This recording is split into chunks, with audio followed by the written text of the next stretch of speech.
안녕하세요. 비 내리는 화요일 아침입니다. 오늘 비가 내리는데요. 오늘은 2020년 2월 25일 화요일입니다. 오늘 준비한 부동산 뉴스 4편 읽어보도록 하겠습니다. 2020년 대책 발표 주택시장 전망은 머니에스 2020년 2월 24일 18시 09분 뉴스이고요.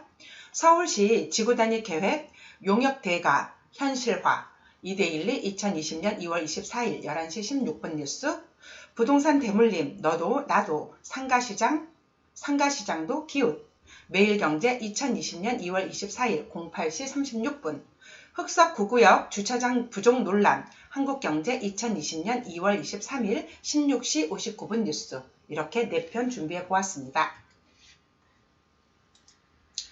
첫 번째 뉴스는요. 2020년 대책 발표 주택시장 전망은 이라는 머니에스의 뉴스입니다. 분야별 뉴스. 수원, 안양, 의왕 조정 대상 지역 지정 부작용 우려 지적도 정부가 또다시 부동산 시장에 규제 칼날을 빼들었다. 최근 수도권 일부 지역에서 서울, 강남 규제에 따른 풍선 효과로 집값이 급등하자 투기 수요 차단을 통한 주택시장 안정화를 도모하기 위해 220 부동산 대책을 발표했다. 수도권 일부 지역에 대한 추가 조정 대상 지역 지정과 대출 규제 강화가 골자인 이번 대책은 정부의 계획대로 시장 안정화에 기여할 수 있을까? 투기 수요 겨냥한 규제 또 규제 국토교통부는 지난 20일 정부 세종청사에서 220 대책을 발표하며 경기, 수원, 영통, 권선, 장안, 안양, 마산, 의왕을 조정 대상 지역으로 추가 지정했다. 국토부는 지난해 12.16 부동산 대책 발표 이후 서울 집값이 빠르게 안정세로 회복했지만 경기 등 수도권 일부 지역에서 상승세가 지속됐다고 주장했다. 국토부가 지목한 곳은 경기, 수원, 영통, 권선, 장안, 안양, 마산, 의왕 등이며 이들 지역은 이번 대책 발표를 통해 조정 대상 지역으로 추가 지정됐다. 수원, 영통, 권선, 장안, 안양, 마산, 의왕은 비육 규제 지역이었지만 지난해 12.16 대책 이후 2019년 12월 넷째 주, 2020년 2월 둘째 주 수도권 누적 상승률 1.12%에 1.5배를 초과하는 등 높은 상승률을 기록하는 등 시장 불안이 지속됐다는 게 국토부의 판단. 실제로 한국감정원에 따르면 이 기간 수원 영통 8.34%, 권선 7.68%, 장안 3.44%, 안양 마산 2.43%, 의왕 1.93% 등 상승률을 기록했다. 특히 수원 권선 2.54%, 영통 2.24%, 팔달 2.15%는 2월 둘째 주간 상승률이 2.0%를 초과하는 등 높은 상승폭을 나타냈다. 이에 따라 해당 지역은 3월 2일부터 주택담보대출 규제가 강화된다.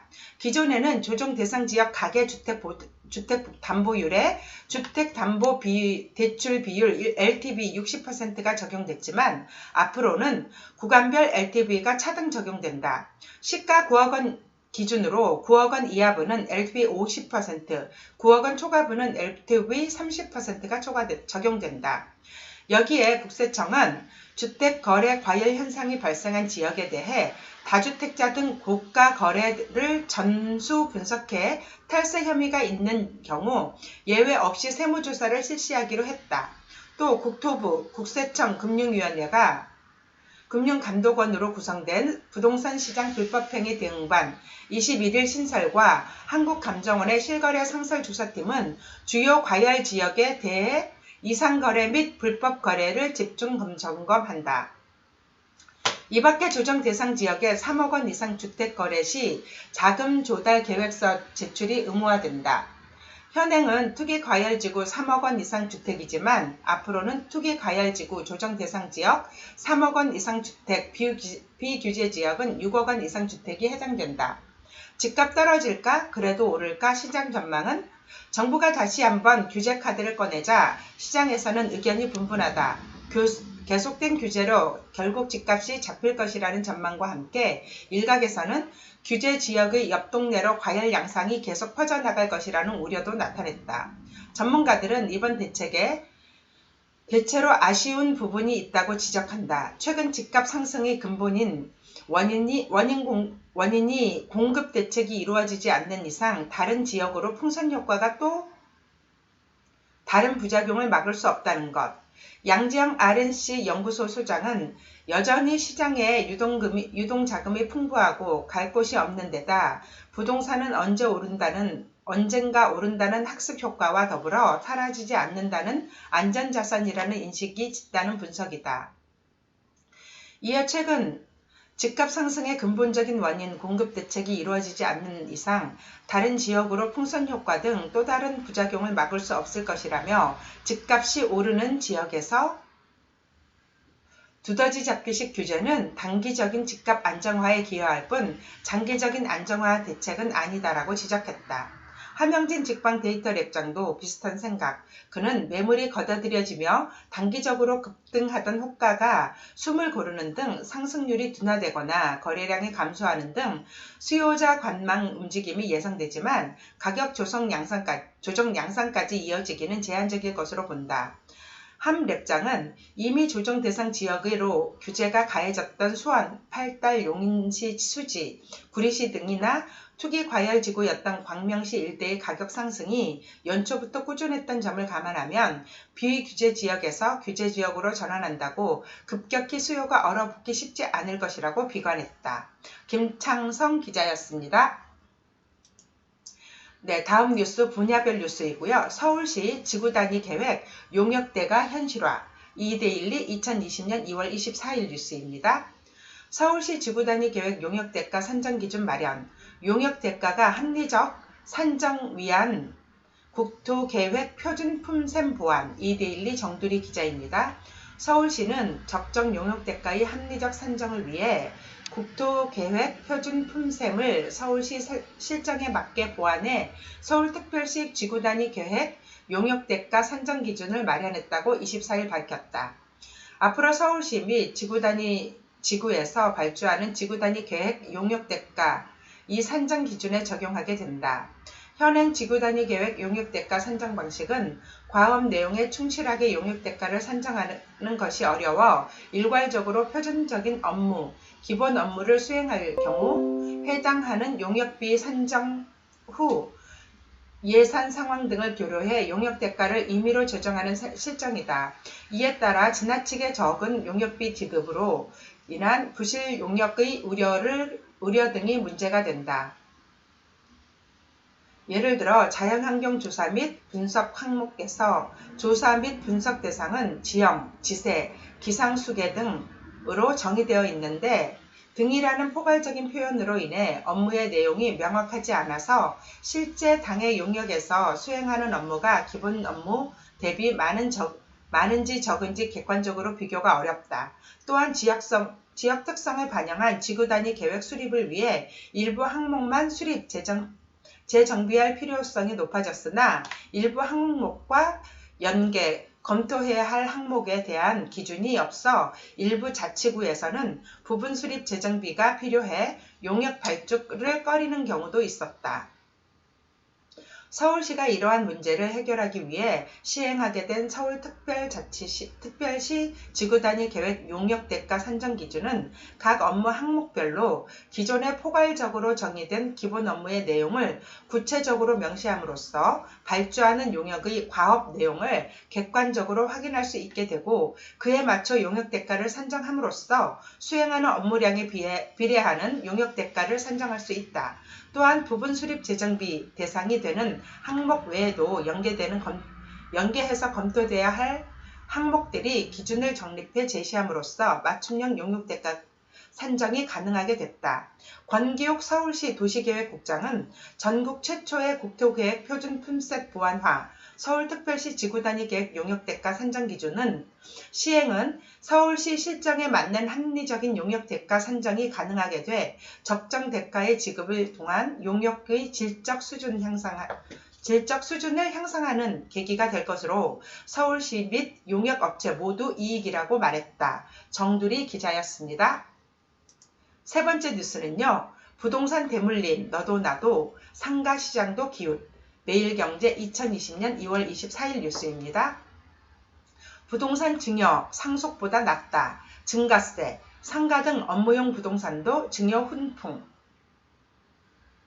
부동산 증여 바람이 심상치 않다. 업계에 따르면 2019년 기준 증여 거래는 2637건에 달했다. 이처럼 부동산 증여에 관심이 높은 이유는 상속보다 상대적으로 장점이 많아서이다. 특히 상가를 포함한 수익형 부동산을 증여하면 주택이나 현금 증여와 달리 절세 효과가 높을 뿐더러 임대료 수익도 확보할 수 있다. 또한 빌린 돈과 함께 증여세, 세테크 이점이 있는 부담부 증여도 있다. 부담부 증여는 증여세 계산 시 보증금, 대출을 총재산가액에서 제외하기 때문에 총재산가액에서 세금을 계산하는 것보다 절세 효과가 크다. 부동산 증여, 상가 시장도 옮겨붙나. 최근 막바지 분양 중인 가양역 더 스카이밸리 5차 상가 분양 관계자는 계약자를 분석해보면 임대 수익과 시세 차익을 노리는 투자자들이 대다수다라며 그러나 증여 목적으로 많은 상담도 오갔는데 증여세의 절세 효과를 대부분 기대하기 때문이라고 했다.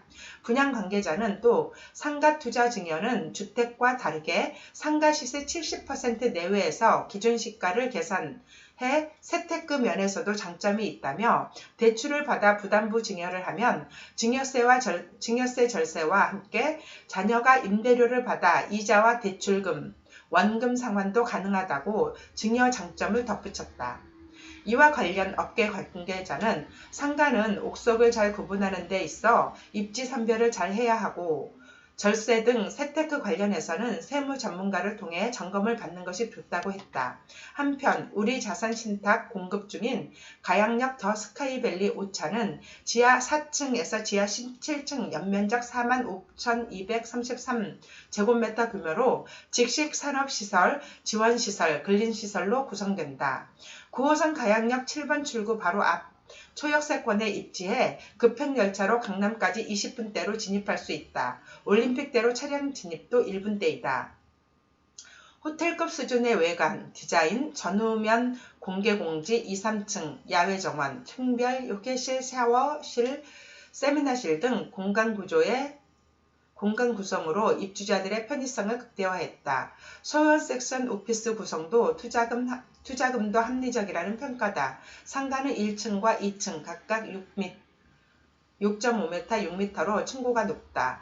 2층 상가는 야외 정원도 배치했다. 배우 수요도 탄탄해 상층부 지식산업센터 직장인 수요와 인근 2만 5천여 가구 아파트 수요도 확보했다. 홍보가는 지하철 9호선 가양역 7번 출구, 현장 바로 옆에 마련돼 있다. MK 부동산 센터. 네, 요거는 처음에는 세법 부동산 대물림 상가 증여세 얘기인 줄 알았더니 광고네요. 죄송합니다. 마지막 뉴스입니다. 우리 동네 뉴스. 흑석 9구역 주차장 부족 논란. 한국경제 2020년 2월 23일 뉴스이고요. 부분 임대 포함하면 가구당 1.1대, 단지 고급화 물 건너 가나 우려. 서울 인기 뉴타운 흑석 뉴타운 내 구구역이 사업 막판에 주차장 문제로 분쟁에 휘말렸다. 부분 임대까지 포함한 가구당 주차 대수가 1.1대꼴에 불과한 것으로 집계돼서이다.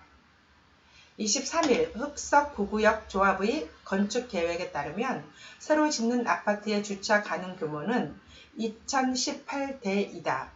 이를 분양분 1211가구와 임대분 327가구 등 입주 가구 수로 나누면 가구당 1.31대 주차할 수 있다는 계산이 나온다.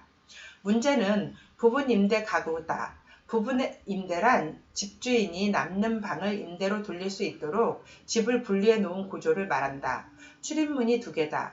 보조 침실 1칸을 활용해 월세 수익을 올릴 수 있다 보니 최근 사업을 진행하는 재개발 재건축 단지에선 빠지지 않는 설계이다. 이 구역은 전용 면적 84제곱미터 주택형 706가구 가운데 40%가량인 283가구 를 부분 임대 평면을 도입했다. 이렇게 늘어난 집을 포함하면 총 입주 가구 수는 1538가구가 아니라 1821가구로 불어난다. 가구당 주차 가능 규모는 종전 1.31대에서 1.1대로 줄어든다.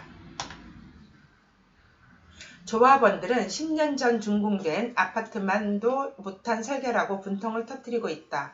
흑석 9구역 종합원인 A씨는 2020년대에 짓는 아파트치곤 주차장이 너무 터무니없이 적게 계획됐다며 안 그래도 심각한 흑석동 일대 주차난이 더욱 가중될 우려가 있다고 지적했다.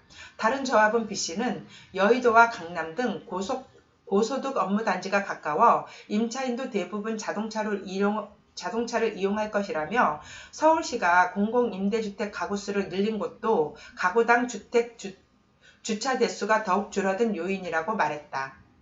인근에 2011년 입주한 흑석 한강 센트레빌은 가구당 1.22대수의 주차를 할 수 있다. 강남에선 준공 10년 넘은 재건축 아파트도 대부분 주차장이 넉넉하다. 반포 레미안 퍼스티지 2009년과 반포 자이 2009년은 모두 가구당 주차 가능 규모 대수가 2.78대이다. 대치동에서 가장 최근 입주한 대치 레미안 팰리스 2015년은 가구당 1.93대를 주차할 수 있도록 설계됐다. 조합원 C씨는 이대로는 시공사가 약속한 명품 아파트와는 거리가 멀어진다며 나중에 공사하기 시작되면 설계를 변경할 수 없기 때문에 한시라도 빨리 수정을 서둘러야 한다고 주장했다. 흑석 9구역 재개발은 중앙대 인근 흑석동 91대의 일대에 밀집한 낡은 단독주택과 다세대 주택을 헐고 새 아파트를 건립하는 사업이다. 전형진 기자였습니다. 네, 오늘 준비한 뉴스는 여기까지. 모두 4편 읽어보았고요. 좋아요와 구독하기 꼭 눌러주세요. 많이 부족한 점 없지 않아 있지만 여러분의 좋아요와 구독하기가 제게는 힘이 됩니다. 감사합니다.